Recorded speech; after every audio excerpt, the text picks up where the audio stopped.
Assalamualaikum warahmatullahi wabarakatuh.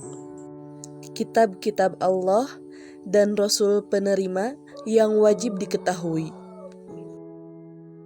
Kitab-kitab Allah yang diturunkan kepada Rasulnya berjumlah 4 kitab. Keempatnya adalah Kitab Zabur, Kitab Taurat, Kitab Injil, dan Kitab Suci Al-Quran. Adanya 4 kitab suci tersebut perlu untuk diyakini karena merupakan petunjuk langsung dari Allah Subhanahu wa Ta'ala. Daftar kitab-kitab Allah. 1. Kitab Zabur. Kitab Zabur diwahyukan kepada Nabi Daud alaihissalam untuk para umatnya, yaitu bangsa Bani Israel. Isinya menggunakan bahasa Kipti. Di dalam kitab Zabur terdapat doa, zikir, nasihat, dan hikmah. Namun, tidak ada ajaran hukum syariat lantaran umat tersebut masih mengikuti ajaran yang diperintahkan oleh Nabi Musa alaihissalam. Mengenai adanya kitab Zabur, kita dapat mengetahuinya melalui Al-Quran Surah An-Nisa ayat 163 yang artinya, "Sesungguhnya kami telah memberikan wahyu kepadamu, sebagaimana kami telah memberikan wahyu kepada Nuh dan nabi-nabi yang kemudiannya.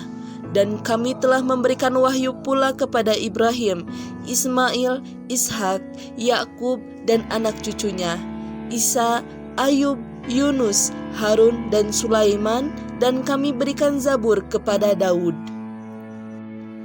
2. Kitab Taurat. Kitab Taurat diturunkan Allah Subhanahu wa Ta'ala kepada Nabi Musa alaihissalam sekitar abad 12 sebelum Masehi. Kala itu, Nabi Musa menyampaikan ajaran yang terkandung di dalam kitab Taurat kepada bangsa Bani Israel. Isi kitab tersebut menggunakan bahasa Ibrani. Di dalamnya terdapat beberapa hukum-hukum syariat dan sistem kepercayaan yang dapat dibenarkan. Al-Quran Surah Ali Imran ayat 3 menjelaskan tentang firman Allah yang menyatakan adanya Taurat, yaitu dengan bunyi, "Dia menurunkan Alkitab kepadamu dengan sebenarnya, membenarkan kitab yang telah diturunkan sebelumnya dan menurunkan Taurat dan Injil." 3. Kitab Injil. Kitab Injil diwahyukan Allah Subhanahu wa Ta'ala untuk Nabi Isa alaihissalam pada awal abad 1 Masehi. Injil diturunkan di Yerusalem dan ditulis melalui bahasa Suryani. Kitab ketiga ini menjadi pegangan bagi kaum Nasrani. Kandungan adalah mengenai perintah untuk percaya kepada Allah Subhanahu wa Ta'ala serta menghapus beberapa hukum yang ada di kitab Taurat karena tidak sesuai dengan zaman ketika itu. Di dalam Al-Quran Surah Maryam ayat 30, Allah Subhanahu wa Ta'ala berfirman, berkata Isa, "Sesungguhnya aku ini hamba Allah, Dia memberikanku Alkitab, Injil, dan Dia menjadikan aku seorang nabi." 4. Kitab Al-Quran. Dan yang terakhir dari daftar kitab Allah Subhanahu wa Ta'ala adalah Al-Quran. Kitab tersebut diwahyukan kepada Nabi Muhammad SAW pada abad ke-7 Masehi atau tahun 611 sampai 632 Masehi. Nabi Muhammad SAW merupakan nabi sekaligus rasul yang terakhir, maka tidak ada lagi nabi dan rasul setelahnya, sekaligus tidak ada lagi kitab Allah berikutnya. Di dalam Al-Quran terdapat isi yang menghapuskan beberapa ajaran kitab Taurat, Zabur, dan Injil lantaran tidak sesuai dengan zaman. Dengan kata lain, Al-Quran juga bisa disebut sebagai penyempurna dan pembenar dari kitab-kitab Allah yang sudah ada sebelumnya.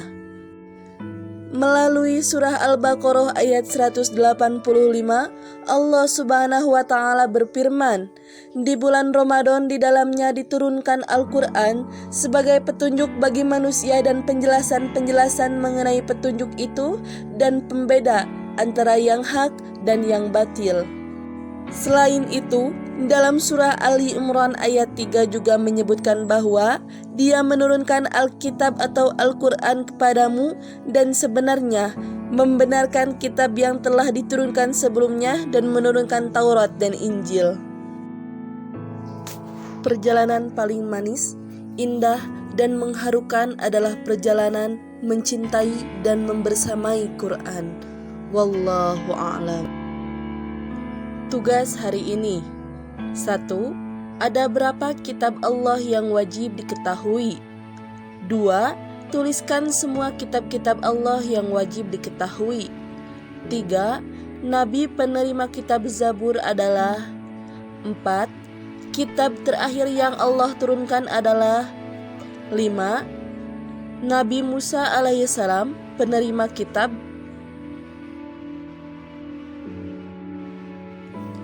Semoga bermanfaat. Wassalamualaikum warahmatullahi wabarakatuh.